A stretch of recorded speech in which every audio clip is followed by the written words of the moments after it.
पति बोला, अगर तू इतनी ही परेशान है तो मुझे छोड़ क्यों नहीं देती, ये पति पत्नी का रिश्ता तोड़ क्यों नहीं देती। पत्नी बोली, इतनी जल्दी भी क्या है मेरे साजन भोले, पहले तेरी सारी संपत्ति मेरे नाम तो हो ले। मैं हूँ का मतलब हमेशा अहंकार का ही परिचायक नहीं होता। हो सकता है इंसान बिना कुंडी के शौचालय में बैठा हो। पति बोला, मैंने खाना खा लिया है। पत्नी, अच्छा बड़ी जल्दी है बर्तन धोने की। बेचारे पति की हालत नौकर जैसी हो गई। छह बाबा छह चटाई पे बैठे थे। एक आदमी आया और पूछा, बाबा जी मुझसे मेरी पत्नी कंट्रोल नहीं होती, क्या करूं। बड़े साधु बोले, एक चटाई और लगा दो भाई के लिए।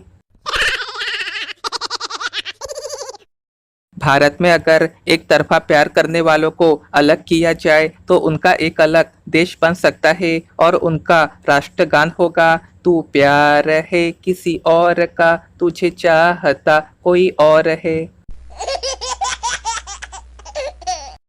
पति ने दरवाजा खोला, सामने एक कुरियर बॉय था। पति ने पूछा, इसमें क्या है। कुरियर बॉय, सर आपके खाने की चीज है, मैडम ने मंगवाया है।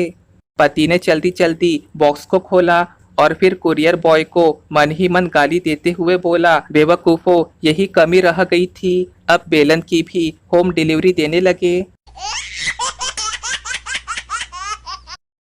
ये बाइक के पीछे बैठा हुआ व्यक्ति हर बात पे हाँ हाँ तो बोलता रहता है, लेकिन वो सुनता कुछ भी नहीं है। लड़की देखने गए हुए लड़के वाले बहुत सीधे लोग थे। लड़का, आपकी शिक्षा क्या है। लड़की, MF IAS। लड़के ने आगे पढ़ाई का डिटेल्स ये सोच के नहीं पूछा कि कई लड़की उसे अनपढ़ न समझे। बाद में लड़के वाले चले गए और शादी भी हो गई। शादी के बाद लड़के ने लड़की से पूछा कि ये MF IAS क्या होता है। उसने बताया, matric fail in all subjects. लड़का बेहोश हो गया। स्कूल के स्विमिंग ट्रिप में जब एक बच्चे का तौलिया चोरी हो गया तो दूसरे दिन उसके पिताजी स्कूल पहुंचे और गुस्से में क्लास टीचर से बोले, कैसे चोर भरे पड़े हैं मेरे बेटे के साथ पढ़ने वाले आपकी क्लास के बच्चे। बताओ, मेरे बेटे का तौलिया ही चुरा लिया, यही संस्कार सिखाते हैं आप बच्चों को। क्लास टीचर बोली, ऐसा नहीं है सर, गलती से किसी बच्चे के बैग में चला गया होगा, हम पता कर लेंगे। आप तौलिए की कोई डिटेल्स बताए। बच्चे का पिता बोला, सफ़ेद रंग का था। क्लास टीचर, सफ़ेद रंग के तौलिए तो कई बच्चों के पास थे, कोई दूसरी पहचान बताइए। बच्चे का पिता, उस पे भारतीय रेलवे छपा हुआ था। ये सुन क्लास टीचर बेहोश हो गई। इसे बोलते हैं उल्टा चोर कोतवाल को डांटे। किसी पत्नी और पति के बीच बहस शुरू हुई और नौबत मारपीट तक आ पहुंची। पत्नी बेलन लेके पति पे झपटी तो पति ने बला की फुर्ती दिखाई और झटपट पलंग के नीचे घुस गया। पत्नी बेलन जमीन पे पटकते हुए बोली, बाहर निकलो। नहीं निकलूंगा। अंदर से पति बोला, मैं कहती हूँ कि बाहर निकलो। पत्नी फिर चिल्लाई, नहीं निकलूंगा। पति भी चिल्लाया। आवाज सुनकर पड़ोसी आ गए। पत्नी चीखते हुए पड़ोसियों से, ये डरपोक इंसान पलंग के नीचे घुस गया है, इसे कह दो कि चुपचाप बाहर निकल आए वरना। पति बोला, नहीं निकलता, नहीं निकलता।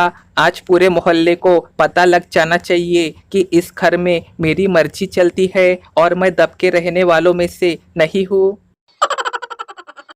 डॉक्टर ने खांसी के एक मरीज को 10 लगने की दवा दे दी। मरीज, आपने 10 लगने की दवा क्यों दी। डॉक्टर, अब तो खांसने से पहले 100 बार सोचेगा।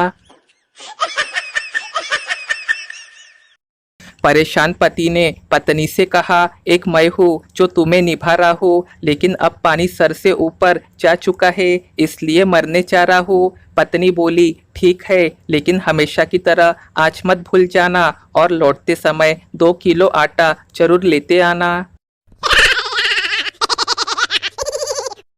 पत्नी ने पति से कहा, तुम रोज रोज नदी में छलांग लगाने की कहते हो, लेकिन आज तक तुमने छलांग लगाई। पति बोला, चैलेंज मत कर वरना करके दिखा दूंगा। अभी मैं तैरना सीख रहा हूँ, जिस दिन आ जाएगा छलांग भी लगा दूंगा।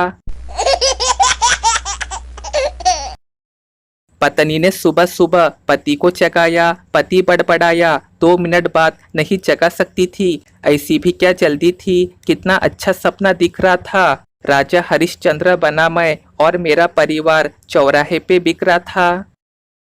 पत्नी बोली, फिर 2 मिनट में वहाँ कौन सी तुम्हारे लिए रोटी सीख लेती। पति बोला, बेवकूफ, रोटी सीखती या न सीखती, पर 2 मिनट में कम से कम तू तो बिक लेती।